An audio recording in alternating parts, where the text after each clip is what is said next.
Hello दोस्तों, नमस्कार। मैं हूं शिवजी यादव और आप देख रहे हैं मैथ्स मजा विद शिवजी यादव। जैसे दोस्तों, आज हम डिफिनिट इंटीग्रेशन 12th के विद्यार्थी जो बिहार बोर्ड का परीक्षा दे रहे हैं 2025 में 12वीं का, उसके लिए ये क्वेश्चन, ऐसा क्वेश्चन आज मैं आपको बताने जा रहा हूं जो क्वेश्चन आपको 5 नंबर निश्चित है परीक्षा में आपको मिलेगा। यदि आप बिहार बोर्ड का 2025 में परीक्षा देने जाइएगा तो इस क्वेश्चन को जरूर बना करके जाइएगा। ये 0 से π/2 log sin x dx ये क्वेश्चन है और इसी क्वेश्चन के बदला में सेम क्वेश्चन अगर ऐसा रख दे 0 to π/2 log cos x dx 0 to π/2 log cos x dx तो भी आपको चिंता करने की जरूरत नहीं है। जिस विधि से ये क्वेश्चन बनता है वही विधि से मेथड से जो है ये क्वेश्चन बनता है। इसीलिए बिहार बोर्ड वाले भाई साहब सुन लो, अगर परीक्षा देने तुम जाओगे तो निश्चित इस क्वेश्चन को बना के जाना, तभी जो है 5 नंबर लॉन्ग क्वेश्चन का तुम बना के आओगे। लॉन्ग क्वेश्चन में ये किंग ऑफ द क्वेश्चन कहलाता है। देखो आज इस क्वेश्चन को बढ़िया से हम लोग समझ लेते हैं। सबसे पहले I बराबर 0 to π/2 log sin x dx मान लेना है। क्वेश्चन को I मान लेना है और इसको समीकरण 1 मान लेना है। उसके बाद डिफिनिट इंटीग्रेशन का जो आप प्रॉपर्टी पढ़े हैं वो प्रॉपर्टी है 0 से a f x और 0 से a f a minus x। आपको हम वीडियो के पार्ट 1 वीडियो में हम बताए हैं, आप लोग उसको देख लीजिएगा। पूरा प्रॉपर्टी उसमें हम डिस्कस किए हैं, जिसको इसको हम बताए हुए हैं क्वीन फार्मूला। क्या बताए हैं? क्वीन फार्मूला बताए हैं। बहुत इसका जरूरत पड़ता है। देखिए करना क्या है, तो जहां x है वहां upper limit minus variable, x के जगह पर π/2 माइनस x आपको, तो ये साइन जो है 90 माइनस थीटा, देखिए आपका π/2 माइनस x आ जाएगा, यानी साइन 90 माइनस थीटा हो जाएगा cos थीटा, तो log cos x हो गया। ऊपर का समीकरण है log sin x और ये हो गया log cos x। अब समीकरण 1 समीकरण 2 दोनों को जोड़ देना, दोनों समीकरण को जोड़ देना। देखो i को i से जोड़ोगे तो i प्लस i और log sin x और log cos x को जोड़ोगे तो log sin x log cos x हो जाएगा। अब दोनों में से इंटीग्रेशन बाहर और dx इधर बाहर कॉमन ले लेना है, तो log sin x log cos x बन जाएगा। अब आप सब विद्यार्थी log का फार्मूला जरूर जानते होंगे। अगर आप 12वीं में पढ़ते हैं तो लॉगरिथमिक जरूर जानते हैं। log m plus log n क्या होता है? log mn। अगर प्लस रहे तो गुना करना है, माइनस रहे तो भाग में देना है, m/n कर देना है, डिवाइड कर देना है। अब यहाँ पर देखिए log sin x log cos x दोनों मिलकर log sin x cos x हो गया।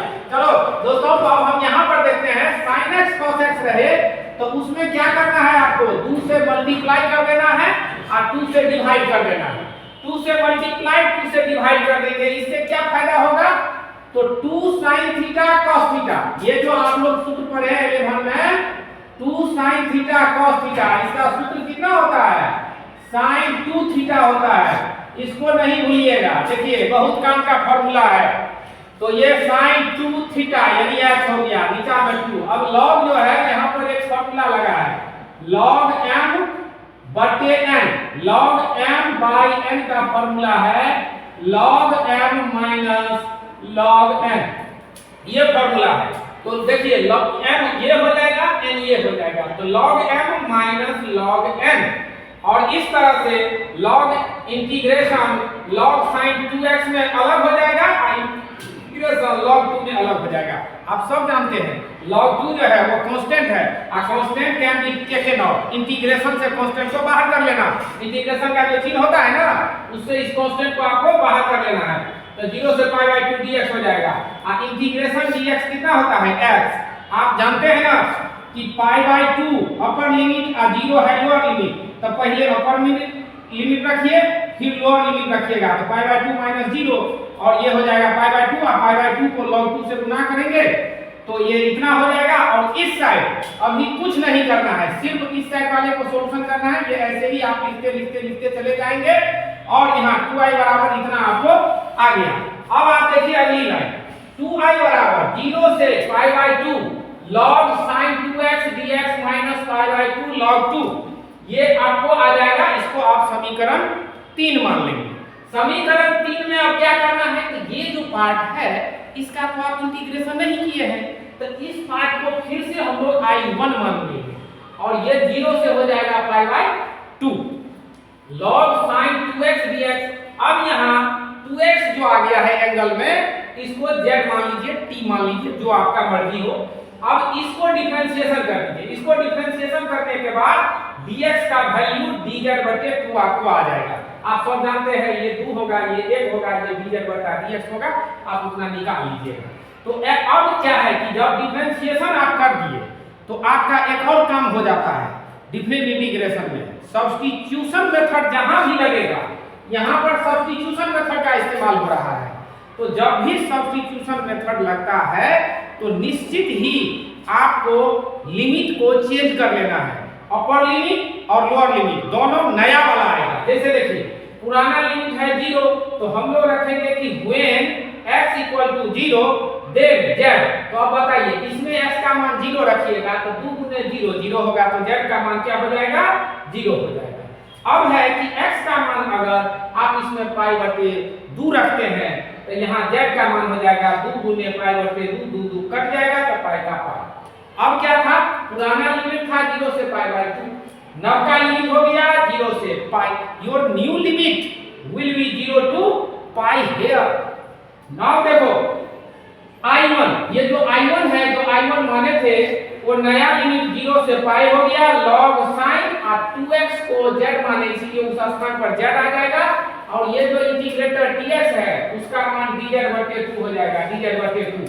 तो ये 1/2 0 2 into π/2 आप लिख सकते हैं। 180 को 2 गुने 90 आप लिख सकते हैं, 2 गुने 90 डिग्री बराबर 180 डिग्री होता है, तो 2 into π/2 आप लिख सकते हैं। log sin z dz ये हो जाएगा। अब आप देखिए, आप एक और फार्मूला आप पढ़े हुए हैं पेरियोडिक फंक्शन के लिए, डिफरेंट इंटीग्रेशन में हम फार्मूला पढ़ाए हैं कि यहाँ पर अगर कोई संख्या आ जाए n, तो n नीचे आ जाता है। तो देखो यहाँ 2 है तो वो 2 नीचे आ जाएगा, 1/2 पहले से था, ऊपर का ये 2 नीचे आ गया, 2 2 कट गया तो 0 से π/2 बच गया और log sin x dx हो गया।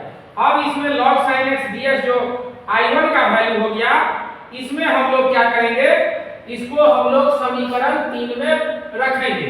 इससे स्पष्ट हो गया कि ये जो 0 से π/2 log sin x dx आ गया है, यही आपका क्वेश्चन है। देखिए यहाँ पर ये I बराबर 0 से π/2 log sin x dx, ये आपका क्वेश्चन है ना।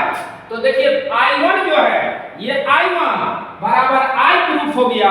इसका मतलब इस जगह पर I होगा, यहाँ I होने से क्या होगा, तो 2I, यहाँ देखिए 2I और यहाँ I, तो यहाँ I माइनस π/2 log 2। अब ये I इस तरफ आ जाएगा तो 2I माइनस I बराबर माइनस π/2 log 2 हो जाएगा। अब इस I को इधर ले आए तो 2I माइनस I हो जाएगा, ये माइनस π/2 log 2। यही इस सवाल का एग्जैक्ट आंसर है। तो देखो दोस्तों, सवाल 0 से π/2 log sin x dx हो या चाहे सवाल 0 से π/2 log cos x dx हो, इस सवाल का जो आंसर होगा वो π/2 log 2 यानी माइनस π/2 log 2, यही इस सवाल का आंसर होगा। इसको भी ध्यान में रखना। और ये क्वेश्चन तो आप लोगों को पहले ही बता दिए कि ये क्वेश्चन नहीं है, ये किंग ऑफ द क्वेश्चन है। 12वीं के विद्यार्थी में कोई बिरला विद्यार्थी होता है जो इस क्वेश्चन को बढ़िया से मजे से सॉल्यूशन करता है। इसीलिए आप सब भाइयों इसको ध्यान रखना कि इस क्वेश्चन को परीक्षा में छोड़ के मत आना, डायरेक्ट 5 नंबर देगा आपको। अब मान लो 20 क्वेश्चन बनाओगे तो 20 क्वेश्चन बनाए घर में आ गए परीक्षा में मिला एको को नहीं, तब मेहनत करके क्या फायदा। इसीलिए सिर्फ एक क्वेश्चन अगर तुम पढ़ के चल जाओगे 5 नंबर लेकर के आओगे। इसीलिए इस क्वेश्चन को बढ़िया से 4 बार 5 बार रिवाइज कर लेना कॉपी पर, और परीक्षा में जाना और सीधे लिख करके आ जाना। दोस्तों इसी के साथ इस वीडियो को अब मैं समाप्त करता हूं और आप सभी को नमस्कार, जय हिंद, जय भारत। एक बात और कहना है कि यदि ये क्वेश्चन आपको अच्छा लगे और चैनल अच्छा लगे तो सभी नए दोस्तों कृपया इस चैनल को जो है सब्सक्राइब कर लें और अपने प्यारे दोस्तों को जो पढ़ता होगा उसको जो है शेयर कर दें। जय हिंद, जय भारत, थैंक यू।